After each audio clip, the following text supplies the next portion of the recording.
ಸಹೃದಯರೇ, ಶರಣಾರ್ಥಿಗಳು. ಪರಮಪೂಜ್ಯ ಶ್ರೀ ಸಿದ್ದೇಶ್ವರ ಸ್ವಾಮಿಗಳವರ ದಿವ್ಯ ಚರಣಕ್ಕೆ ಅರ್ಪಿಸುತ್ತಿರುವ ವಚನ ನಾದ ಸಿರಿಯ ಸರಣಿಗೆ ತಮ್ಮೆಲ್ಲರಿಗೂ ಆದರದ ಸ್ವಾಗತ. ಬಸವತತ್ವ ಅನುಭಾವ ಕೇಂದ್ರ ಬೆಳಗಾವಿಯ ಪೂಜ್ಯ ಮಾತೆ ವಾಗ್ದೇವಿ ತಾಯಿ ಇವರಿಂದ ವಚನ ನಿರ್ವಚನ ಹಾಗೂ ವಚನಕ್ಕೆ ರಾಗ ಸಂಯೋಜಿಸಿ ಸಿರಿಕಂಠದಿಂದ ಹಾಡಿದ್ದಾರೆ ವಿದುಷಿ ಪಾವನಿ ಕಾಶಿನಾಥ್, ಬೆಂಗಳೂರು. ಬನ್ನಿ ಎಲ್ಲರೂ ಕೇಳಿ ಆನಂದಿಸೋಣ.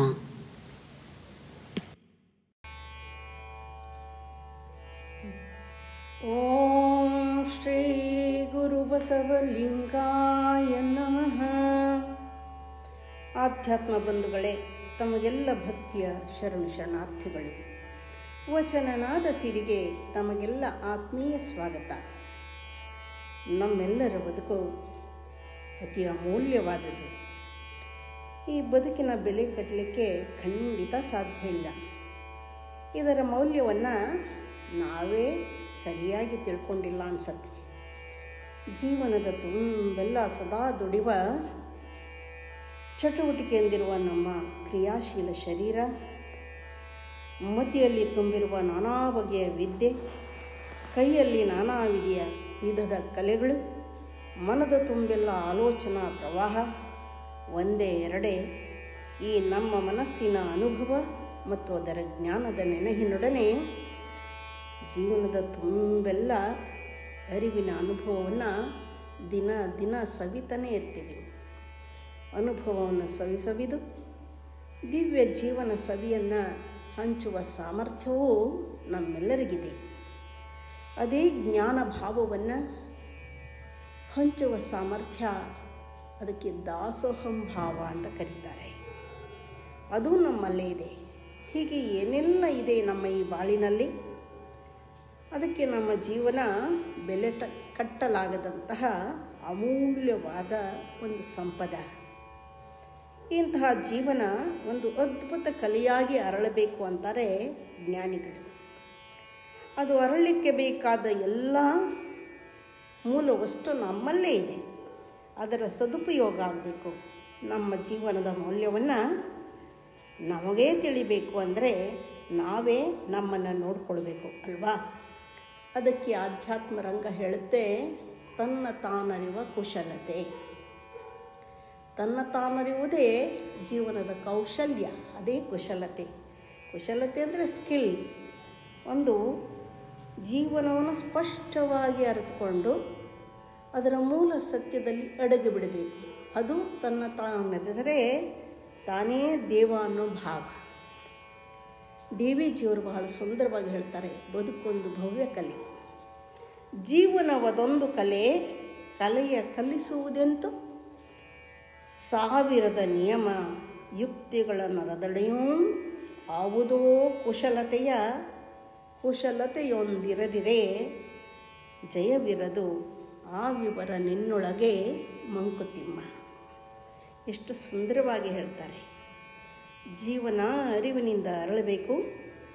ಇದೊಂದು ದಿವ್ಯತ್ವದ ಕಲಾಕೃತಿ, ದೇವನಿಂದ ನಿರ್ಮಿತವಾದ ದಿವ್ಯತ್ವದ ಕಲಾಕೃತಿ ಅನ್ನೋ ತಿಳಿವು ನಮಗೆ ಬರಬೇಕಂದ್ರೆ ಸಾವಿರಾರು ಬಗೆಯ ಸಾಧನೆ, ನಿಯಮ, ಉಪದೇಶ, ಉಪಾಯ, ಯುಕ್ತಿಗಳು, ಜ್ಞಾನದ ಮಾತುಗಳು ಬೇಕಾದಷ್ಟಿವೆ. ಅದೆಲ್ಲ ಇದ್ರೂ ಯಾವುದೋ ಒಂದು ಕುಶಲತೆ ಬೇಕು. ನಮ್ಮನ್ನು ನಾವು ಅರಿಬೇಕು ಅನ್ನೋ ಭಕ್ತಿಯ ಕೌಶಲ್ಯ ನಮ್ಮಲ್ಲೇ ಹುಟ್ಟಬೇಕು. ಅರಿವಿನ ಪ್ರೇಮದ ಕುಶಲತೆ ನಮ್ಮಲ್ಲಿ ಹುಟ್ಟಬೇಕು. ಇಲ್ಲದಿದ್ದರೆ ಜಯ ಸಿಗೋದಿಲ್ಲ. ಅಂದರೆ ಈ ಜೀವನವನ್ನು ಜಯಿಸಲಿಕ್ಕೆ ಆಗೋದಿಲ್ಲ. ಭವ ಮೀರಿದ ಭವನನ್ನು ಅನುಭವಿಸಲಿಕ್ಕೆ ಆಗೋದಿಲ್ಲ. ಆ ಕುಶಲತೆ, ಆ ಜಯ ಸಾಧಿಸಬೇಕಾದ ಕುಶಲತೆ ನಮ್ಮೊಳಗೇ ಇದೆ. ಆ ವಿವರ ನಿಮ್ಮೊಳಗೆ, ನಿನ್ನೊಳಗೆ ಅಂತಾರೆ ಡಿ ವಿ ಜಿಯವರು. ಇದು ಎಷ್ಟು ನಿಖರವಾದ ಮಾತು. ನಮ್ಮನ್ನು ನಾವರಿತು ಜೀವನವನ್ನು ಜಯಿಸ್ತಾ ಯಶ ಸಾಧಿಸಬೇಕು ಅಂದರೆ ಅರಿವ ಮನ ಬೇಕು. ಮನದ ವಿಕಾರ ಅಳಿಬೇಕು, ಮನ ವಿಕಾಸ ಆಗಬೇಕು. ಅದು ವಿವೇಕಯುಕ್ತವಾಗಿ ನಡ್ಕೋಬೇಕು. ಮನಸ್ಸಿನಲ್ಲಿ ಸತ್ಯ ಪ್ರೇಮದ ಭಾವಭಕ್ತಿ ತುಂಬಿಕೊಳ್ಬೇಕು. ಆಗ ಜಯ. ಅದಕ್ಕೆ ನಮ್ಮ ತನು ಮನ ಭಾವ ಒಂದಾಗಿ ನಮ್ಮ ಇರುವಿಕೆಯೇ ಅಮೂಲ್ಯ ಎಂಬುದನ್ನು ನಾವೇ ಮನವಾರೆ ಅರಿಯಬೇಕು.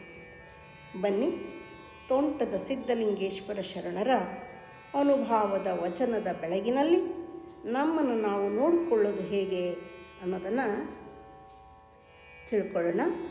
ವಚನ ಹೀಗಿದೆ: ಹೊನ್ನು ತನ್ನ ಬಣ್ಣದ ಲೇಸುವ ತಾನರಿಯದಂತೆ, ಹೊನ್ನು ತನ್ನ ಬಣ್ಣದ ಲೇಸುವ ತಾನರಿಯದಂತೆ, ಬೆಲ್ಲ ತನ್ನ ಮಧುರವ ತಾನರಿಯದಂತೆ, ಪುಷ್ಪ ತನ್ನ ಪರಿಮಳವ ತಾನರಿಯದಂತೆ, ವಾರಿಶಿಲೆ ಅಂಬುವಿನೊಳು ಲೀಯವಾದಂತೆ, ಮನವು ಮಹಾಲಿಂಗದಲ್ಲಿ ಲೀಯವಾಗಿ ಮನ ಒಳಿದು ನೆನಹು ಉಳಿದು ನೆನಹು ನಿಪ್ಪತ್ತಿಯಾಗಿ ನಾನು ನೀನಾಗಿರ್ದೇನಯ್ಯ ಮಹಾಲಿಂಗ ಗುರು ಶಿವಸಿದ್ದೇಶ್ವರ ಪ್ರಭುವೇ. ನೆನಹು ನಿಪ್ಪತ್ತಿಯಾಗಿ ನಾನು ನೀನಾಗಿರ್ದೇನಯ್ಯ ಮಹಾಲಿಂಗ ಗುರು ಶಿವಸಿದ್ದೇಶ್ವರ ಪ್ರಭುವೇ. ಈ ವಚನವನ್ನು ಗಾಯನ ರೂಪದಲ್ಲಿ ಆಲಿಸೋಣ.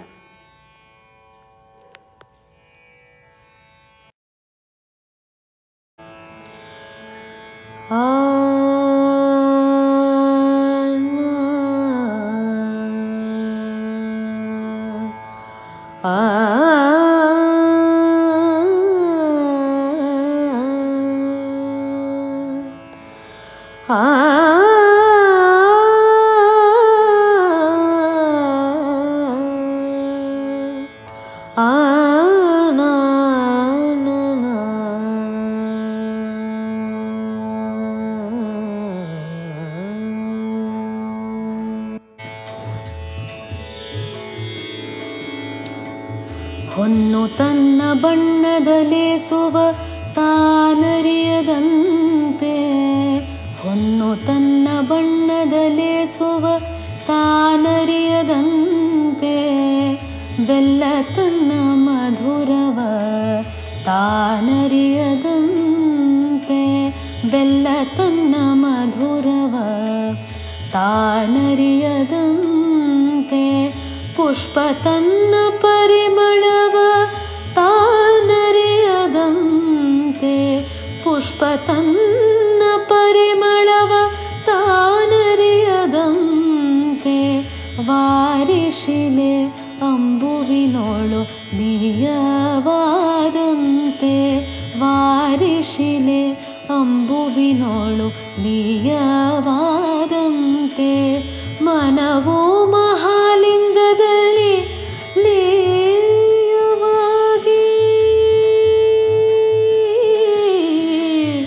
ಮನವು ಮಹಾಲಿಂಗದಲ್ಲಿ ಲೀಯವಾಗಿ,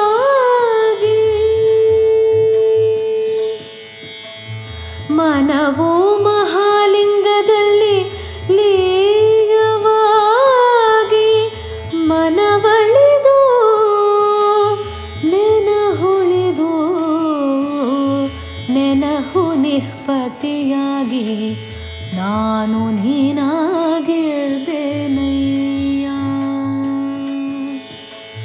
ಮನವಳಿದು ನೆನಹುಳಿದು ನೆನಹು ನಿಷ್ಪತ್ತಿಯಾಗಿ ನಾನು ನೀನಾಗಿರ್ದೇನಯ್ಯ. ಆ ಮಹಾಲಿಂಗ ಗುರು ಶಿವ ಸಿದ್ದೇಶ್ವರ ಪ್ರಭುವೇ, ಮಹಾಲಿಂಗ ಗುರು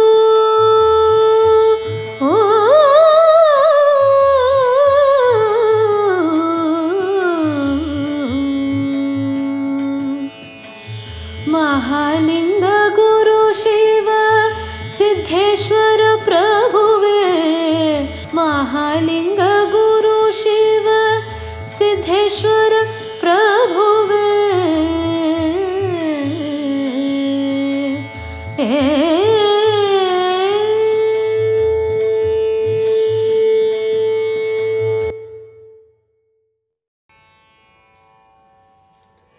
12ನೇ ಶತಮಾನ ಬಸವಾದಿ ಪ್ರಮಥರು ಮತ್ತು 770 ಅಮರಗಣಗಳಾದ ಸಾವಿಲ್ಲದ ಪರಮ ಸತ್ಯವರಿದ ಶರಣರು ಬಾಳಿ ಬದುಕಿದ ದಿನಮಾನ.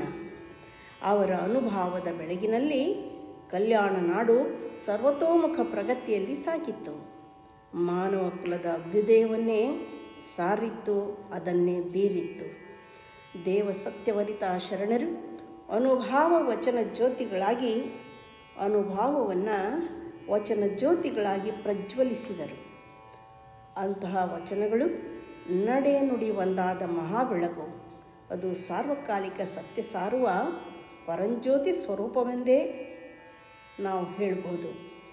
ಕಲ್ಯಾಣ ಕ್ರಾಂತಿಯ ನಂತರ ಸರಿಸುಮಾರು 300 ವರ್ಷ ಅಂದರೆ 3 ಶತಮಾನಗಳ ಕಾಲ ವಚನ ರಚನಾ ಕಾರ್ಯ ಸ್ಥಗಿತಗೊಂಡಿತ್ತು. ಆದರೆ ಅನೇಕ ಶರಣರ ಬಗ್ಗೆ ರಗಳೆ, ಕಾವ್ಯಗಳು, ಪುರಾಣಗಳು ಮುಂದೆ ರಚಿತವಾಗ್ತಾ ಬಂದವು. ಸ್ವಾನುಭಾವದ ವಚನ ರಚನಾ ಕಾರ್ಯ ನಡೆಯಲಿಲ್ಲ. ಆದರೆ ಬೆಳಗಿನ ಬೆಳಕನ್ನು ಬಚ್ಚಿಡಲು ಬರದು ಅಲ್ವಾ? ಬೆಳಗಿನ ಬೆಳಗನ್ನು ತೋರುವ ವಚನಗಳು ಸತ್ಯ ಶರಣರ ದಿವ್ಯ ಕಾರುಣ್ಯದಿಂದ 15ನೇ ಶತಮಾನದಲ್ಲಿ ತೋಂಟದ ಸಿದ್ಧಲಿಂಗ ಶಿವಯೋಗಿಗಳು ಮತ್ತು ಅವರ ಪ್ರಶಿಷ್ಯ ಪರಂಪರೆಯಿಂದ 12ನೇ ಶತಮಾನದ ಶರಣರ ತತ್ವ ಆದರ್ಶಭರಿತವಾದ ವಚನಗಳ ಶೈಲಿಯೇ ಮತ್ತು ವಚನ ರಚನೆ ಪ್ರಾರಂಭವಾಯಿತು. ಜೊತೆಗೆ 12ನೇ ಶತಮಾನದ ಶರಣರ ಬಗ್ಗೆ ಟೀಕೆ, ಭಾಷ್ಯ, ಸಂಪಾದನೆ ಎಲ್ಲ ಪ್ರಾರಂಭ ಆಯಿತು. ಹೀಗೆ ಯಡಿಯೂರ ಸಿದ್ಧಲಿಂಗ ಶಿವಯೋಗಿಗಳು ಶರಣ ಕುಲ ದೀಪಕರಾಗಿ ಸ್ವತಃ ದಿವ್ಯಾನುಭಾವಿಗಳಾಗಿ 701 ಅತಿ ಅಮೂಲ್ಯ ವಚನಗಳನ್ನು ಷಟ್ಸ್ಥಲ ಜ್ಞಾನ ಸಾರಾಮೃತ ಎಂಬ ಹೆಸರಿನಲ್ಲಿ ರಚಿಸಿದರು, ಗ್ರಂಥವಾಗಿ ಜಗತ್ತಿಗೆ ಕೊಟ್ಟರು. ಅವರ ವಚನಾಂಕಿತ ಮಹಾಲಿಂಗ ಗುರು ಶಿವಸಿದ್ದೇಶ್ವರ ಪ್ರಭುವೇ. ಅವರ ಒಂದು ಅನುಭವದ ವಚನ ಗ್ರಂಥ ಅತಿ ಅಮೂಲ್ಯವಾದ ಷಟ್ಸ್ಥಲ ಭಕ್ತಿಯ ಸಾರಸತ್ವದಂತಿದ್ದು ಸ್ವಾನುಭಾವದ ಬೆಳಗಿನಿಂದ ಕಂಗೊಳಿಸ್ತಾ ಇದೆ. ಈ ತೋಂಟದ ಸಿದ್ಧಲಿಂಗ ಯತಿಗಳು ಶಿಷ್ಯ ಪ್ರಶಿಷ್ಯರು ಅಂದರೆ 700 ಜನ ಗಣಗಳ ಜೊತೆಗೆ ನಾಡಿನಾದ್ಯಂತ ಸಂಚರಿಸಿ ಶರಣರ ಅನುಭವದ ಪ್ರಭೆಯನ್ನು ಬೆಳಗಿಸ್ತಾ ಇದ್ದರಂತೆ. ಇದು ನಿಜಕ್ಕೂ ಆಶ್ಚರ್ಯಕರ ಘಟನೆ. ಶರಣರ ಕಾಲದಲ್ಲಿ ಇದ್ದವರು 770 ಜನ, ತೋಂಟದ ಸಿದ್ಧಲಿಂಗ ಶಿವಯೋಗಿಗಳ ಕಾಲದಲ್ಲಿ 700 ಜನ. ಈ ಒಂದು ಘನಕಾರ್ಯವನ್ನು ಮಾಡುವ ಕೆಲಸದಲ್ಲಿ ಅವರ ಶಿಷ್ಯರು ತೊಡಗಿಕೊಂಡಿದ್ದರು. ಅವರಲ್ಲಿ ಕೆಲವರು ವಚನ ರಚನೆಯನ್ನು ಮಾಡಿ ಅನುಭಾವಿಗಳಾಗಿದ್ದರು. ಅಂಥವರಲ್ಲಿ ಪ್ರಮುಖರು ಅಂದರೆ ಮೋಹದ ಘನಲಿಂಗದೇವರು, ಸ್ವತಂತ್ರ ಸಿದ್ಧಲಿಂಗೇಶ್ವರರು, ಇಮ್ಮಡಿ ಗುರುಸಿದ್ಧ ಪ್ರಭುಗಳು, ಶೂನ್ಯ ಸಂಪಾದನೆಯ ಗ್ರಂಥಕರ್ತೃಗಳಾದ ಗೋಮಳಾಪುರದ ಸಿದ್ಧಲಿಂಗ ಯತಿಗಳು ಅತ್ಯಂತ ಪ್ರಮುಖರು. ಸುತ್ತು ಶಿವರಾತ್ರೀಶ್ವರ ಮಠದ ಅಧಿಪತಿಗಳಾಗಿದ್ದ ಮೋಹದ ಘನಲಿಂಗ ದೇವರು ತಮ್ಮ ಗುರುಗಳಾದ ತೋಂಟದ ಸಿದ್ಧಲಿಂಗ ಯತಿಗಳನ್ನು 2ನೇ ಅಲ್ಲಮ ಎಂದೇ ಭಾವಿಸಿ ಗೌರವಿಸ್ತಿದ್ರಂತೆ. ಸಿದ್ಧಲಿಂಗೇಶ್ವರರಿಗೆ ಸಿದ್ಧಲಿಂಗ ಬೇರೆಯಲ್ಲ, ಬಸವಲಿಂಗ ಬೇರೆಯಲ್ಲ ಅನ್ನೋ ಭಾವದಿಂದ ನೋಡುವ ಅನಂತ ಭಕ್ತರು ಗಣಗಳು ತುಂಬಿದ್ರು. ಈ ಸಿದ್ಧಲಿಂಗ ಯತಿಗಳು ಚಾಮರಾಜನಗರದ ಹರದನಹಳ್ಳಿಯಲ್ಲಿ ಹುಟ್ಟಿದರು. ಗೋಸಲ ಚನ್ನಬಸವೇಶ್ವರ ದೇವರ ಶಿಷ್ಯರಾಗಿದ್ದರಂತೆ. ಅಲ್ಲಿಂದ ತಮ್ಮ ಅನೇಕ ಶಿಷ್ಯರೊಡನೆ ತುಮಕೂರು ಜಿಲ್ಲೆಯ ಕಗ್ಗರಿಯ ತೋಟವೊಂದರಲ್ಲಿ ಶಿವಯೋಗ ಸಾಧನೆಯಲ್ಲಿ ಲಿಂಗಾನುಸಂಧಾನ ಮಾಡುತ್ತಾ ತೊಡಗಿದ್ದರಿಂದ ಅಲ್ಲಿ ಸಾಧನೆ ಫಲವನ್ನು ಅನುಭವಿಸಿದ್ರಿಂದ ತೋಂಟದ ಸಿದ್ಧಲಿಂಗೇಶ್ವರರೆಂಬ ಹೆಸರು ಅವರಿಗೆ ಬಂತು. ಅವರ ವಚನದಿಂದಲೇ ಈ ಸಂಗತಿ ತಿಳಿದು ಬರುತ್ತೆ. ಅಲ್ಲೇ ಅನೇಕ ವರ್ಷ ಅನುಷ್ಠಾನಗೈದು ಕಡೆಗೆ ನಾಡೆಲ್ಲ ತಿರುಗಾಡಿ ತತ್ವ ಪ್ರಸಾರ ಮಾಡಿ ಕಡೆಗೆ ಅಲ್ಲಿಯೇ ಬಂದು ಐಕ್ಯರಾದ ಕಾರಣ ಅವರಿಗೆ ಎಡೆಯೂರ ಸಿದ್ಧಲಿಂಗೇಶ್ವರ ಅನ್ನೋ ಜನಪ್ರಿಯವಾದ ಹೆಸರು ಬಂದಿದೆ. ಹೀಗೆ ಶರಣಕುಲ ಪ್ರದೀಪಕರಾದ ತೋಂಟದ ಸಿದ್ಧಲಿಂಗ ಯತೀಶ್ವರರ ಮಹಿಮೆ ಅಪಾರವಾದುದು. ಪ್ರಸ್ತುತ ಅವರ ಈ ವಚನ ಭಕ್ತನ ಐಕ್ಯ ಸ್ಥಳದ ವಚನವಾಗಿದ್ದು ಲಿಂಗ ಚೈತನ್ಯಭರಿತ ಭಕ್ತನ ಮನಸ್ಸು ಮಹಾಲಿಂಗವಾಗಿ ಅರಳಿ ಅದರಲ್ಲೇ ಅಡಿಗೆ ಬಿಡಬೇಕು. ಅದು ಸ್ವಯಂ ಅರಿವ ಅಮೂಲ್ಯ ಸಾಧನೆ. ಇದು ಎಲ್ಲರಿಗೂ ಸಾಧ್ಯ ಇದೆ. ಆದರೆ ಮನುಷ್ಯ ನಿಜದರಿವು ಪಡೆದು ಭಕ್ತನಾಗಿ ತನ್ನ ಮೂಲ ಮೌಲ್ಯವನ್ನು ಶ್ರದ್ಧೆಯಿಂದ ಅರಿಯಲು ಯತ್ನಿಸಬೇಕು ಅಂತಾರೆ. ನಿಷ್ಠೆಯಿಂದ ಅರಿಯುವ ಪಥದಲ್ಲಿ ಎಚ್ಚರಿದ್ದು ಅರಿವನ್ನೇ ಅನುಭವಿಸಿ ಆನಂದಿಸಿ ಪರಮ ಸತ್ಯದಲ್ಲಿ ಐಕ್ಯವಾಗಿ ಬಿಡಬೇಕು. ಇದೇ ಷಟ್ಸ್ಥಲ ಭಕ್ತಿಪಥ ಭಾವ. ಈ ಷಟ್ಸ್ಥಲ ಭಕ್ತಿಪಥ ಮಾರ್ಗದರ್ಶಿಯಾಗಿ ಈ ವಚನ ದಿವ್ಯ ದೀಪ್ತಿಯಂತೆ ಬೆಳಗ್ತಾ ಇದೆ. 4 ಸುಂದರ ಉಪಮೆಗಳಿಂದ ನಮ್ಮನ್ನು ನಾವು ಮರಿಬಾರದು. ನಮ್ಮ ಮೂಲ ಸತ್ಯವೇನು ಎಂಬುದನ್ನು ಸರಿಯಾಗಿ ಅರ್ಥಕೊಳ್ಬೇಕು ಅನ್ನೋದನ್ನು ಮನದಟ್ಟಾಗುವಂತೆ ಎಚ್ಚರಿಸಿ ದಿವ್ಯ ಮಾರ್ಗವನ್ನು ತೋರ್ತಾ ಇದೆ ಈ ವಚನ ಜ್ಯೋತಿ. ಬನ್ನಿ ಆ ಜ್ಯೋತಿಯ ಬೆಳಗಿನಲ್ಲಿ ಕತ್ತಲೆ ನಿವಾರಿಸಿಕೊಳ್ಳೋಣ. ದೇವಪ್ರಜ್ಞೆಯ ಬೆಳಗಿನಲ್ಲಿ ಬೆರೆವ ಕ್ರಮವನ್ನು ತಿಳಿಯೋಣ. ವಚನದ ಸಾಲು: ಹೊನ್ನು ತನ್ನ ಬಣ್ಣದ ಲೇಸುವ ತಾನರಿಯದಂತೆ, ಬೆಲ್ಲ ತನ್ನ ಮಧುರವ ತಾನರಿಯದಂತೆ, ಪುಷ್ಪ ತನ್ನ ಪರಿಮಳವ ತಾನರಿಯದಂತೆ. ಚಿನ್ನಕ್ಕೆ ತನ್ನ ಮೋಹಕ ಬಣ್ಣದ ಮೆರುಗಿನ ಅರಿವಿಲ್ಲ ಅಲ್ವಾ? ಬೆಲ್ಲಕ್ಕೆ ತನ್ನ ಮಾಧುರ್ಯದಿಂದ ಸವಿಯ ಅರಿವು ಇಲ್ಲ. ಪುಷ್ಪಕ್ಕೆ ತನ್ನ ರೂಪ, ರಂಗು, ಕೋಮಲತೆ, ಅದಕ್ಕೆ ಮೀರಿ ಇರುವ ಗೋಚರ ಪರಿಮಳದ ಅರಿವು ಇಲ್ಲ. ಹಾಗೆಯೇ ನಮಗೆ ಅಂದರೆ ಮಾನವರಿಗೆ ನಮ್ಮ ಆಂತರ್ಯದಲ್ಲಿರುವ ಪರಮಾತ್ಮನ ಇರುವು ನಮಗೆ ಅರಿವಾಗಿಲ್ಲ. ಆ ನಿಜದ ಅರಿವೇ ನಮ್ಮ ನಿಜದ ಇರುವು. ಅದನ್ನು ಅರಿಬೇಕು. ಅದನ್ನು ಅರಿಯೋದೇ ಈ ಜೀವನದ ಮೌಲ್ಯವನ್ನು, ನಮ್ಮ ಒಂದು ನಿಜದ ಅಮೂಲ್ಯತೆಯ ಬದುಕಿನ ಸಾರಸತ್ವವನ್ನು ಅರಿಲಿಕ್ಕೆ ಸಾಧ್ಯ ಆಗುತ್ತೆ ಅನ್ನೋದು ಹೇಳ್ತಾರೆ.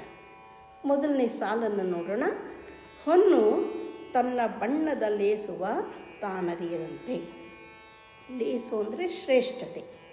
ಪರಿಶುದ್ಧವಾದ ಬಂಗಾರಕ್ಕೆ ಹೆಚ್ಚು ಮೆರಗಿರುತ್ತೆ. ಅದು ಬಣ್ಣ, ಅದು ಹೊಳಪು.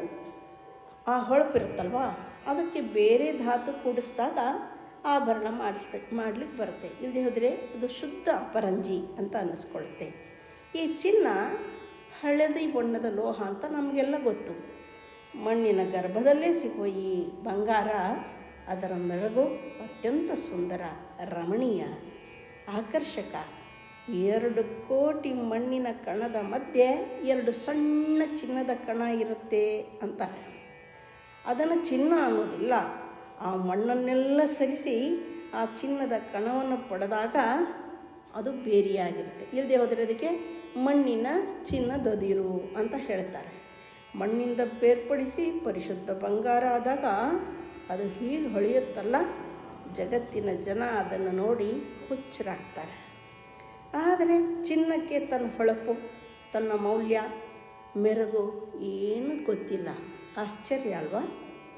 ಹಾಗೆಯೇ ಮಣ್ಣಿಂದಾದ ಈ ಕಾಯ, ನಮ್ಮ ಶರೀರ, ಅದರ ಕಾರ್ಯಶೀಲತೆಯ ಮೆರುಗು, ಸುಂದರವಾಗಿ ಕಾಣುವ ರೂಪು, ಜ್ಞಾನ ವಿಜ್ಞಾನದ ಹೊಳಪು ತುಂಬುವ ಮತಿ ಅತೀ ಅಮೂಲ್ಯವಾದದ್ದು. ಎಲ್ಲದಕ್ಕೂ ಕಾರಣ ನಮ್ಮೊಳಗೆ ಇರತಕ್ಕಂಥ ಲಿಂಗ ಕಳೆ. ಆ ಲಿಂಗದ ಹೊಳಪಿರೋದರಿಂದ ನಮ್ಮ ಜೀವನ ಕಳಾಯುಕ್ತವಾಗಿರುತ್ತೆ. ಇದು ಲಿಂಗತನು, ದೇವ ಚೈತನ್ಯದ ಆಶ್ರಯದಲ್ಲೇ ಈ ದೇಹ ಇದೆ. ಲಿಂಗ ಚೇತನವೇ ತಾನೆಂದು ಅರಿಲಿಕ್ಕೆ ಸಂಸ್ಕಾರ ಬೇಕು. ಅದಿರಿನಿಂದ ಚಿನ್ನ ಬೇರೆ ಮಾಡುವಂತೆ ದೇಹ ಭಾವದಿಂದ ದೇವಭಾವವನ್ನು ತುಂಬಿಕೊಳ್ಳಿಕ್ಕೆ, ತಾನೇ ಲಿಂಗ ಚೇತನಾಂಶ ಅನ್ನೋ ಭಾವ ಬರಲಿಕ್ಕೆ ಇಷ್ಟಲಿಂಗ ಅಂದರು. ಈ ತನುವೇ ಇಷ್ಟಲಿಂಗ ಅಂತ ತಿಳ್ಕೊಂಡು ಈ ತನುವಿನ ಮೌಲ್ಯವನ್ನು, ತನುವಿನ ಒಂದು ವಿಶೇಷತೆಯನ್ನು, ಅದರಲ್ಲಿ ಅಡಗಿರುವ ವಿಶೇಷತೆಯನ್ನೆಲ್ಲ ತಿಳ್ಕೊಳ್ತಾ ಹೋಗಬೇಕು. ಬದುಕಿನ ಮಾಧುರ್ಯವನ್ನು ಅನುಭವಿಸ್ಬೇಕು ಅಂತ ಹೇಳ್ತಾರೆ. ಅದಕ್ಕೆ ಮುಂದೆ ಬೆಲ್ಲ ತನ್ನ ಮಧುರವ ತಾನರಿಯದಂತೆ. ಬೆಲ್ಲ ಅದರಲ್ಲಿ ಎಷ್ಟು ಮಾಧುರ್ಯತೆ ಇದೆ, ಆದರೆ ಅದರ ಅರಿವು ಅದಕ್ಕೆ ಇಲ್ಲವೇ ಇಲ್ಲ. ಜೇನುತುಪ್ಪಕ್ಕೆ ಸಮಾನವಾಗಿರುವ ಅತಿ ಮಧುರ ವಸ್ತುವೇ ಬೆಲ್ಲ. ಆ ಮಾಧುರ್ಯದ ಅರಿವು ಬೆಲ್ಲಕ್ಕೆ ತಿಳಿದಿಲ್ಲ ಅಲ್ವಾ? ಹಾಗೆಯೇ ಮಾನವರಿಗೆ ಬಹುಮಾನವಾಗಿ ದೊರೆತಿರುವ ಅತ್ಯಂತ ಶ್ರೇಷ್ಠ ಬೆಲ್ಲದಂಥ ವಸ್ತು ಅಂದರೆ ಅದು ಮನಸ್ಸು. ಮನಸ್ಸಿನ ಮಾಧುರ್ಯವೇ ನಿಜವಾದ ಜೀವನದ ಕಳೆ. ಆ ಮನಸ್ಸಿನ ಮಾಧುರ್ಯ ಇರೋದರಿಂದನೇ ಮನಪ್ರಧಾನಂತೂ ಮಾನವ ಅಂತ ಕರೀತಾರೆ. ಮನಸ್ಸೇ ಬದುಕಿನ ಮೂಲ ವಸ್ತು. ಮನಸ್ಸಿನ ಇರುವಿಕೆಯ ಅರಿವು ಮನಕ್ಕೆ ಆಗಬೇಕು. ನೋಡಿ, ನಾವು ಆಡುವ ಮೃದು ಮಧುರವಾದ ಮಾತಿಗೆ, ನೋಡುವ ಪ್ರೇಮಳ ನೋಟಕ್ಕೆ, ಸುಮಧುರ ಶಬ್ದಕ್ಕೆ, ಆಸ್ವಾದಿಸುವ ಸವಿರುಚಿಗೆ, ಪುಳಕಿತಗೊಳಿಸುವ ಸ್ಪರ್ಶಕ್ಕೆ, ಎಲ್ಲದರ ಅನುಭವದ ಸವಿಲೇಪ ತೊಡಿಸೋದೇ ಈ ಮನಸ್ಸು. ಇದು ಬೆಲ್ಲದಂತೆ ಮಧುರ. ಇಂತಹ ಮನಸ್ಸನ್ನು ಬರಿದೆ ಬಾಹ್ಯ ವ್ಯವಹಾರಕ್ಕೆ ತೊಡಗಿಸಿ ವ್ಯರ್ಥವಾಗಿ ಜೀವನವನ್ನು ಕಳಿಬಾರದು. ಮನಸ್ಸೇ, ನಿನ್ನ ಮೂಲ ಮಾಧುರ್ಯವನ್ನು, ಮೂಲ ಸುರುಚಿಯನ್ನು ನೀನು ಅರಿತುಕೋ ಅನ್ನೋದು ಸಂಸ್ಕಾರ ಬೇಕು. ಆ ಮನಸ್ಸಿಗೆ ಪ್ರೇರಣೆ ಕೊಟ್ಟರೆ ಮನವೇ ನಿಜವಾಗಿ ಮಾಧುರ್ಯ ಭಕ್ತಿಯನ್ನು ಪಡ್ಕೊಂಡು ಪ್ರಾಣಲಿಂಗವನ್ನು ಮನಪ್ರಾಣಲಿಂಗವಾಗಿ ಲಿಂಗ ಪ್ರಾಣವಾಗಿದೆ ಅನ್ನೋದನ್ನು ಮನಸ್ಸು ಅರಿತಾ ಹೋಗುತ್ತೆ. ಈ ಮನ ಪ್ರಾಣಲಿಂಗದಲ್ಲಿ ಅರಿವಿನ ಬೆಳಕಿನಲ್ಲಿ ಒಂದಾಗ್ತಾ ಇದ್ದರೆ ಪ್ರಾಣಲಿಂಗಾನುಭೂತಿ ಉಂಟಾಗುತ್ತೆ. ಪ್ರಾಣವು ನಿಜವಾಗಿ ಪರಮಾತ್ಮನ ಒಂದು ದಿವ್ಯ ಸ್ಪಂದನೆ. ಆ ದಿವ್ಯ ಸ್ಪಂದನೆಯನ್ನು ಮನ ಅನುಭವಿಸ್ತಾ ಹೋದರೆ ಬಹಳ ಆನಂದದ ಅನುಭವ ಅದಕ್ಕೆ ಉಂಟಾಗತ್ತೆ. ಅದಕ್ಕೆ ಮುಂದೆ ಹೇಳ್ತಾರೆ, ಪುಷ್ಪ ತನ್ನ ಪರಿಮಳವ ತಾನರಿಯದಂತೆ. ಹೂವಿನಲ್ಲಿರುವ ಸುವಾಸನೆಗೆ ಕೃತ್ರಿಮವಾದ ಪರಿಮಳ ದ್ರವ್ಯಗಳನ್ನು ಹೋಲಿಸಲಿಕ್ಕೆ ಬರೋದಿಲ್ಲ. ಅದಕ್ಕೆ ಯಾವುದೂ ಸರಿಸಾಟಿಯಾಗೋದಿಲ್ಲ. ಜಗತ್ತಿನಲ್ಲಿ ಅನೇಕ ಬಗೆಯ ಬಣ್ಣ ಬಣ್ಣದ ಸುಂದರ ಸುಕೋಮಲ ಪುಷ್ಪಗಳಿದ್ದಾವೆ. ಆ ಹೂವಿಗೆ ತನ್ನಲ್ಲಿರುವ ಪರಿಮಳದ ಅರಿವೇ ಇಲ್ಲ. ಅದರಲ್ಲಿರುವ ಮಕರಂದದ ಸವಿ ಅದು ಸವಿಯೋದಿಲ್ಲ. ಆದರೆ ಎಲ್ಲಿಂದಲೋ ಬರುವ ಭೃಂಗ ಆ ಮಕರಂದವನ್ನು ಸವಿಯತ್ತೆ. ಹೂವಿಂದ ಹೂವಿಗೆ ಎರಗುತ್ತಾ ಮಕರಂದವನ್ನು ಹೀರುವ ತುಂಬಿ ಅತೀ ಜಾಣಕೀಟ. ಪರಾಗಸ್ಪರ್ಶ ಕ್ರಿಯೆಗೆ ಸಹಾಯ ಮಾಡ್ತಾ ಸೃಷ್ಟಿಯ ಚೆಲುವನ್ನು ಹೆಚ್ಚಿಸುವ ಕ್ರಿಯೆಗೆ ಸಹಕಾರಿಯಾಗಿರುತ್ತೆ. ಪರಮಾತ್ಮನ ನೈಜ ಸೃಷ್ಟಿಯನ್ನೇ ಭೃಂಗ ಪ್ರೀತಿಸುತ್ತೆ ಅಲ್ವಾ? ಹಾಗೆಯೇ ನಮ್ಮಲ್ಲಿರುವ ಹೃದಯ ಪುಷ್ಪ, ಮನೋಮಧ್ಯದಲ್ಲಿ ಅರಳುವ ಹೃದಯ ಪುಷ್ಪ ಭಕ್ತಿ ಸುವಾಸನೆ ಬೀರುವಂಥದ್ದು, ದಿವ್ಯ ಅನುಭವದ ಮಕರಂದವನ್ನು ತುಂಬಿಕೊಳ್ಳುವಂಥದ್ದು. ಇಂತಹ ಭಾವಪುಷ್ಪಕ್ಕೆ ಮನಸ್ಸನ್ನು ಭ್ರಮರ ಎರಗಿ ಮಕರಂದವನ್ನು ತೊಡಗಿದರೆ ಅದೇ ಭಾವಲಿಂಗಾನುಭೂತಿ, ನಿಜವಾದ ಭಾವ, ಆತ್ಮಭಾವ. ಈ ರೀತಿ ದೇಹ ಲಿಂಗತನುವೆನಿಸಿ, ಮನ ಪ್ರಾಣಲಿಂಗವೆನಿಸಿ, ಭಾವಲಿಂಗದಲ್ಲಿ ಬೆರೆತು ಒಂದಾದರೆ ವಾರಿಶಿಲೆ ಅಂಬುದಿಯೊಳು ಲೀಯವಾದಂತೆ. ಮನವು ಮಹಾಲಿಂಗದಲ್ಲಿ ಲೀಯವಾಗಿ ಮನವೊಳಿದು ನೆನಹು ನಿಷ್ಪತ್ತಿಯಾಗಿ ನಾನು ನೀನಾಗಿರ್ತೇನಯ್ಯ ಮಹಾಲಿಂಗ ಗುರು ಶಿವಸಿದ್ದೇಶ್ವರ ಪ್ರಭುವೇ ಅಂತಾರೆ. ಇದೇ ಈ ವಚನದ ಮೂಲ ಸಾರ ಸತ್ವ. ವಾರಿಕಲ್ಲು ಅಂದರೆ ಆಲಿಕಲ್ಲು. ಆಕಾಶದಿಂದ ನೇರವಾಗಿ ಸಮುದ್ರದಲ್ಲಿ ಬಿದ್ದೊಡನೆ ಅದರಲ್ಲಿಯೇ ನಿಧಾನವಾಗಿ ಕರಕರಗಿ ಬೆರ್ತೆ ಹೋಗುತ್ತೆ ಅಲ್ವಾ? ಹಾಗೆಯೇ ನಮ್ಮ ಮನಸ್ಸೆಂಬ ವಾರಿಕಲ್ಲು ಮಹಾಲಿಂಗವೆಂಬ ಸಾಗರದಲ್ಲಿ ಬಿದ್ದಾಗ ಭಕ್ತಿ ಸ್ಥಳದಲ್ಲಿರುತ್ತೆ. ನಂತರ ಕರಗ್ತಾ ಅದು ಐಕ್ಯ ಸ್ಥಳವನ್ನು ಮುಟ್ಟಿ ಅದರಲ್ಲಿ ಲೀನವಾಗಿಬಿಡುತ್ತೆ. ಆದರೆ ಮನಸ್ಸಿಗೆ ವಿಷಯಕ್ಕೆ ಕೊರಗದೆ ವಿವೇಕದಿಂದ ಲಿಂಗ ಪ್ರಜ್ಞೆಯಲ್ಲಿ ಉಳಿಯುವ ಒಂದು ನೆನಹು ಸದಾ ಇರಬೇಕು. ಆ ಲಿಂಗ ನೆನಹಿನಲ್ಲೇ ಆ ನೆನಹು ಘನವಾಗಿ ಪರಿಪೂರ್ಣವಾಗಿ ಲಿಂಗಭಾವವೇ ಆಗಿಬಿಡುತ್ತೆ. ನಾನೆಂಬುದು ಅಳಿದು ನೀನಾಗಿರ್ತೀನಯ್ಯ ಅಂತಾರೆ. ಇದೇ ನೆನಹು ಅಳಿದು ನಾನು ನಿಷ್ಪತ್ತಿಯಾಗಿ ನೀನಾಗಿರ್ತೀಯ. ಈ ರೀತಿ ಆಗಬೇಕಾದ್ರೆ ಭಕ್ತನ ತನು ಮನ ಭಾವವೆಲ್ಲ ಪರಿಶುದ್ಧವಾದ ಆಲಿಕಲ್ಲಿನಂತೆ ಆಗಬೇಕು. ನಮ್ಮ ಈ ಜೀವನ ಬಯಲು ಶಕ್ತಿಯಿಂದ ಸಂಸಾರ ಎಂಬ ಸಮುದ್ರಕ್ಕೆ ಬಿದ್ದಿದೆ ಅನ್ನೋದನ್ನು ತಿಳ್ಕೊಳ್ಬೇಕು. ಈ ಮನಸ್ಸು ಜೀವನದ ಮಹಾನ್ ರುಚಿ. ಈ ಮನಸ್ಸು ಮಹಾದೇವನೆನಿಸುವ ಮಹಾಲಿಂಗ ಪ್ರಜ್ಞೆಯಲ್ಲಿ ಕರಗಿ ಬಿಡಬೇಕು. ಆಗ ಮನ ವ್ಯವಹಾರಿಕವಾಗಿರೋದಿಲ್ಲ, ಮನ ಅಮನ ಆಗಿರುತ್ತೆ, ಮಹಾಲಿಂಗದಲ್ಲಿ ಲೀಯವಾಗುತ್ತೆ. ಮತ್ತೆ ದೇವನನ್ನು ನೆನೆಯುವ ಭಾವವನ್ನೇ ಕಳ್ಕೊಂಡು ಪೂರ್ಣ ಪಕ್ವತೆಯೊಡನೆ ಲಿಂಗ ದೇವನೇ ತಾನೆಂಬ ಭಾವದಲ್ಲಿ ಆನಂದಿಸ್ತಾ ಇರ್ತೆ. ಆಗ ನಾನು ಇಲ್ಲ, ನೀನು ಇಲ್ಲ, ನಾನೇ ನೀನಾಗಿರ್ತೆ ಅಂತಾರೆ. ಇದಕ್ಕೆ ಬೇಕಾಗಿರೋದು ಅತಿ ಅಮೂಲ್ಯವಾದ ಪರಮ ಶ್ರದ್ಧಾಭಾವ. ಶ್ರದ್ಧೆ ಇದ್ರೇ ಸರ್ವವೂ ಸಾಧ್ಯ ಆಗೋದು. ಶ್ರದ್ಧಾ ಅನ್ನೋ ಒಂದು ಬೆಳಕು ಅತಿ ಅವಶ್ಯವಾಗಿ ಬೇಕು. ಇದು ಸರ್ವರಿಗೂ ಸಾಧ್ಯ. ಮನವೇ ಮಹಾದೇವನಾಗಿ ಅಡಗಿ ಹೋಗುವ ಪ್ರಕ್ರಿಯೆ ಸರ್ವರಿಗೂ ಸಾಧ್ಯ ಇದೆ. ಅದಕ್ಕೆ ಸಂಶಯವಿರದ ಮನಸ್ಸು, ಸತ್ಯ ಪ್ರೇಮದ ಶ್ರದ್ಧಾ ಬೆಳಗಿನಲ್ಲಿ ತನ್ನನ್ನು ತಾನು ಹುಡುಕುವ ಮನೋಭೂಮಿಕೆ ಬೇಕಾಗುತ್ತೆ. ಶ್ರದ್ಧೆಯಿಂದಲೇ ಎಲ್ಲ ಕಾರ್ಯ ಸಾಧ್ಯ. ಶ್ರದ್ಧೆ ಅನ್ನೋದು ನಿಜದ ನಂಬಿಕೆ. ಅದರಲ್ಲಿ ನಂಬಿಕೆ ಇದ್ದರೆ ಅದೇ ದಿವ್ಯ ದೀವಿಗೆ ಅಂತಾರೆ ಶರಣರು. ಇದು ಹೇಗೆ? ಅದನ್ನು ಒಂದು ಸಣ್ಣ ಪ್ರಸಂಗದಲ್ಲಿ ನೋಡೋಣ. ಸಹ್ಯಾದ್ರಿಯ ದಟ್ಟಡವಿಯ ಮಧ್ಯೆ ಒಂದು ಎತ್ತರದ ಗುಡ್ಡ ಇತ್ತು. ಆ ಗುಡ್ಡದ ಕೆಳಗೆ ಒಬ್ಬ ರೈತ 1-2 ಎಕರೆ ಹಾಗೆ ಸಮತಟ್ಟಾದ ಹೊಲ ಮಾಡಿಕೊಂಡು ಅಲ್ಲಿ ಗುಡಿಸ್ಲು ಹಾಕ್ಕೊಂಡು ಸಂಸಾರ ನಡೆಸ್ತಿದ್ದ. ಎದುರಿಗೆ ಗುಡ್ಡ ಇತ್ತಲ್ಲ, ಅದರ ಮೇಲೆ ಒಂದಿಷ್ಟು ಸಮತಟ್ಟು ಪ್ರದೇಶ, ಅಲ್ಲೊಂದು ತಿಳಿ ನೀರಿನ ಸರೋವರ ಇತ್ತು. ಆ ಸರೋವರದಲ್ಲಿ ಸುಂದರ ಬೆಳದಾವರೆಗಳು ಆಡುತ್ತಾ ಇದ್ವು. ಹಂಸ ಪಕ್ಷಿಗಳು ಎಲ್ಲಿಂದಲೋ ಬಂದು ಅಲ್ಲಿ ತಿಳಿ ನೀರು ಕುಡಿಲಿಕ್ಕೆ ಬರ್ತಿದ್ವು. ಆ ಗುಡ್ಡ ಏರಿ ಸೂರ್ಯೋದಯ ದೃಶ್ಯ ನೋಡಬೇಕು ಅಂತ ಎಲ್ಲೆಲ್ಲಿಂದಲೋ ಜನ ಬರ್ತಿದ್ರು. ಕಾರಣ ಇಷ್ಟೇ, ಮುಗಿಲೆತ್ತರದಲ್ಲಿ ಇರತಕ್ಕಂಥ ಸರೋವರದಲ್ಲಿ ಸೂರ್ಯನ ಉದಯದ ಒಂದು ಬೆಳಕು ಮೂಡಿದರೆ ಎಲ್ಲ ಬಂಗಾರದ ಗುಡ್ಡ, ಬಂಗಾರದ ಸರೋವರವಾಗಿ ಆ ಒಂದು ಇಡೀ ವಾತಾವರಣ ಸುವರ್ಣಮಯವಾಗಿ ಕಂಗೊಳಿಸ್ತಾ ಇತ್ತಂತೆ.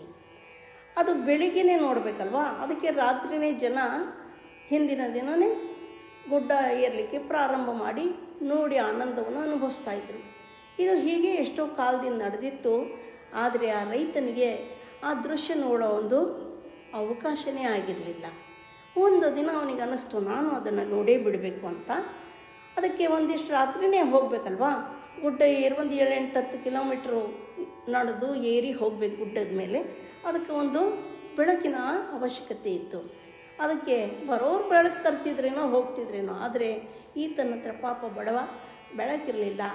ಊರಿಗೆ ಹೋಗಿ ಒಂದು ಕಂದೀಲು ತಂದು ಗುಡ್ಡ ಏರಿ ನೋಡೇ ಬಿಡಬೇಕು ಅಂತ ಅವನಿಗೆ ತೀವ್ರ ಹಂಬಲ ಆಯಿತು. ಕಂದೀಲು ತಂದ, ಹೊರಟ. ಅಮಾವಾಸ್ಯೆಯ ಸಮೀಪದ ದಿನಗಳವು. ಎಲ್ಲ ಕಡೆ ಕಾರ್ಗತ್ತಲೆ. ಗುಡ್ಡದ ಸಮೀಪವಿದ್ದಾನೆ, ಇನ್ನೇನು ಏರಿ ಹತ್ತಿ ಹೋಗಬೇಕು.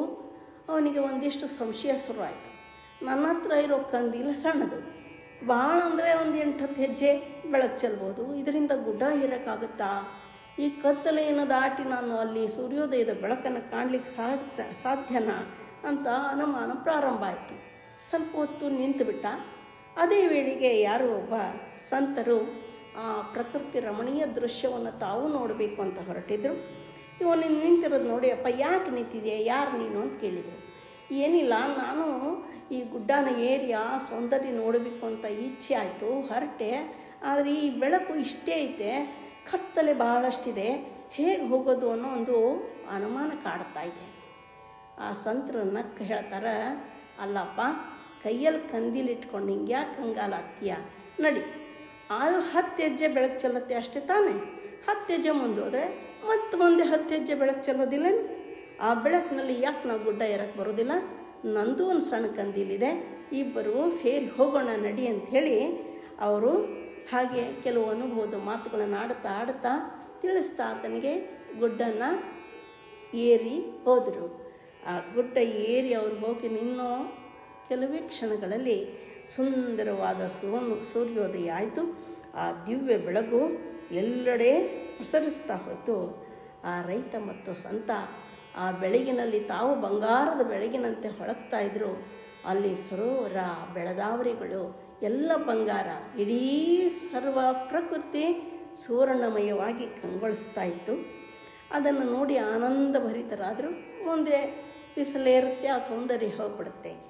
ಅಲ್ಲಿಂದ ಇಳಿದು ಬರಬೇಕು. ಆಗ ಸಂತರು ಹೇಳ್ತಾರೆ, ಇದು ಪ್ರಾಕೃತಿಕ ಸೌಂದರ್ಯವನ್ನು ನೋಡ್ತೀವಲ್ಲ, ಅದಕ್ಕಿಂತ ಮಿಗಿಲಾಗಿ ಈ ಪ್ರಕೃತಿಗೆ ಮೀರಿದ ಪುರುಷ ಸತ್ಯವನ್ನು ಹೊಂದಿರತಕ್ಕಂಥ, ಲಿಂಗ ಚೈತನ್ಯವನ್ನು ಹೊಂದಿರತಕ್ಕಂಥ ಈ ಗುಡ್ಡನೂ ನೋಡ್ಕೋ. ಇದು ಜೀವನದ ಒಂದು ಕಲೆ. ಅದನ್ನು ನಿನಗೆ ಹೇಳ್ತೀನಿ ನೋಡು. ಇದು ಸಣ್ಣ ಕಂದೀಲಿಟ್ಕೊಂಡು ಹೊರಟವಲ್ಲ, ಹಾಗೆ ಶ್ರದ್ಧೆ ಅನ್ನೋ ಒಂದು ಪುಟ್ಟ ಕಂದೀಲನ್ನು ಹಿಡ್ಕೊಂಡು ನಾವು ನಮ್ಮ ಈ ದೇಹ ಗುಡ್ಡವನ್ನು ಗಮನಿಸಬೇಕು, ಏರಬೇಕು. ಅಲ್ಲಿ ಮನಸ್ಸು ಅನ್ನೋ ಸರೋವರ ಇದೆ. ಆ ಮನಸ್ಸು ಅನ್ನೋ ಸರೋವರದಲ್ಲಿ ಹೃದಯ ಕಮಲ ಅರಳ್ತಾ ಇದೆ. ಅಲ್ಲಿ ಜೀವಹಂಸೆ ಸುಳಿತಾ ಇದೆ. ಅಲ್ಲಿ ಚಿತ್ ಸೂರ್ಯ ಲಿಂಗ ಚೈತನ್ಯದ ಬೆಳಗಿದೆ. ಅದೇ ನಾವು. ಅದಿರೋದ್ರಿಂದ ನಾವು, ಅದಿಲ್ಲದೆ ಏನೇನೂ ಇಲ್ಲ. ಅದನ್ನರಿಯೋದೇ ಈ ಶ್ರದ್ಧೆಯ ಒಂದು ಅರ್ಥ. ಆದ್ದರಿಂದ ಶ್ರದ್ಧಾ ಬೆಳಗಿನಲ್ಲಿ ಅದು ನಿಜವಾಗಿ ಶ್ರದ್ಧೆ ಆತ್ಮಶ್ರದ್ಧೆಯಾಗಿ, ಆತ್ಮನಿಷ್ಠೆಯಾಗಿ, ಆತ್ಮದೆಚ್ಚರವಾಗಿ, ಆತ್ಮದ ಅನುಭವವಾಗಿ, ಆತ್ಮಾನಂದ ಸ್ಥಿತಿಯಲ್ಲಿ ಆ ಆನಂದದ ಅನುಭೂತಿಯನ್ನು ಪಡಿಬೇಕು ಅಂತ ಅವರು ತಿಳಿಸಿ ಹೇಳ್ತಾರೆ. ಒಬ್ಬ ಜ್ಞಾನಿ ಭಾಳ ಸ್ಪಷ್ಟವಾಗಿ ಹೇಳ್ತಾರೆ, faith is like A small lamp in a dark forest. It does not show everything at once, but gives enough light for the next step to be safe and helps us to reach the goal. ಶ್ರದ್ಧಾ ಅನ್ನೋದು ಒಂದು ಸಣ್ಣ ಕಂದೀಲಿನಂತೆ ಒಮ್ಮೆಗೇ ಬೆಳಕು ತುಂಬಿಡುತ್ತೆ ಅಂತಲ್ಲ, ಅದು 10 ಹೆಜ್ಜೆ ಹೇಗೆ ಮುಂದೆ ಹೋಗ್ಲಿಕ್ಕೆ ಅವಕಾಶ ಮಾಡಿಕೊಳ್ತೋ ಹಾಗೆ ಶ್ರದ್ಧೆ ನಿಷ್ಠೆಯಾಗಿ, ನಿಷ್ಠೆ ಎಚ್ಚರವಾಗಿ, ಎಚ್ಚರ ಅನುಭವವಾಗಿ, ಅನುಭವ ಆನಂದವಾಗಿ, ಐಕ್ಯವನ್ನಾಗಿ ಅಂದರೆ ಸಮರಸತೆಗೆ ಒಳಪಡಿಸುತ್ತೆ. ಈ ಶ್ರದ್ಧಾಭಾವ ಇಷ್ಟೊಂದು ವಿಸ್ತಾರವಾಗಿ ಬೆಳಕನ್ನು ಚೆಲ್ಲುವ ಸಾಮರ್ಥ್ಯ ಹೊಂದಿದೆ ಅಂತಾರೆ. ಹೀಗೆ ಶ್ರದ್ಧೆಯಿಂದ ಸಮರಸತೆಯವರೆಗೆ ನಮ್ಮ ಬದುಕು ಸುಂದರವಾಗಿ ಸಾಗಿದರೆ ನಮ್ಮ ಜೀವನದ ಮೌಲ್ಯ ಅದು ದೇವಾಂಶ ಸಂಭೂತತೆ. ದೇವರೇ ನಾವು, ದೇವ ಚೈತನ್ಯವೇ ನಮ್ಮಲ್ಲಿ ಆಡಿಸ್ತಾ ಇರೋದು. ಜೀವದೇವ ಬೇರೆ ಅಲ್ಲ, ಅಂಗಲಿಂಗ ಬೇರೆ ಅಲ್ಲ ಅನ್ನೋ ಸದ್ಭಾವ ನಮ್ಮಲ್ಲಿ ತುಂಬಿ ಸತ್ಯದ ಅರಿವಾಗಿ ಸಂಪೂರ್ಣ ಜೀವನದ ಮೌಲ್ಯವನ್ನು, ಅಮೂಲ್ಯತೆಯನ್ನು ಅನುಭವಿಸ್ಲಿಕ್ಕೆ ಸಾಧ್ಯ ಆಗುತ್ತೆ. ಇದು ಈ ವಚನದ ಮರ್ಮ. ಆ ಭಾವಕ್ಕೆ ನಾವು ಒಳಗಾಗೋಣ. ಅದಕ್ಕೆ ನಮ್ಮ ಶ್ರದ್ಧೆಯನ್ನು ಸಂಪೂರ್ಣವಾಗಿ ಅರಳಿಸಿಕೊಂಡು ಅದರಲ್ಲೇ ಅರಳಿ ಮಕರಂದವನ್ನು, ದೇವ ಮಕರಂದವನ್ನು ಎಂಟಿ ದೇವಸ್ವರೂಪವೇ ಆಗಿ ನಿಲ್ಲಬಹುದು ಅನ್ನೋ ಸತ್ಯವನ್ನು ನಾವು ಸಾಧಿಸಿಯೇ ಅರಿಬೇಕಾಗುತ್ತೆ. ಕೇಳಿದ್ದಕ್ಕೆ ಎಲ್ಲರಿಗೂ ಧನ್ಯವಾದಗಳು.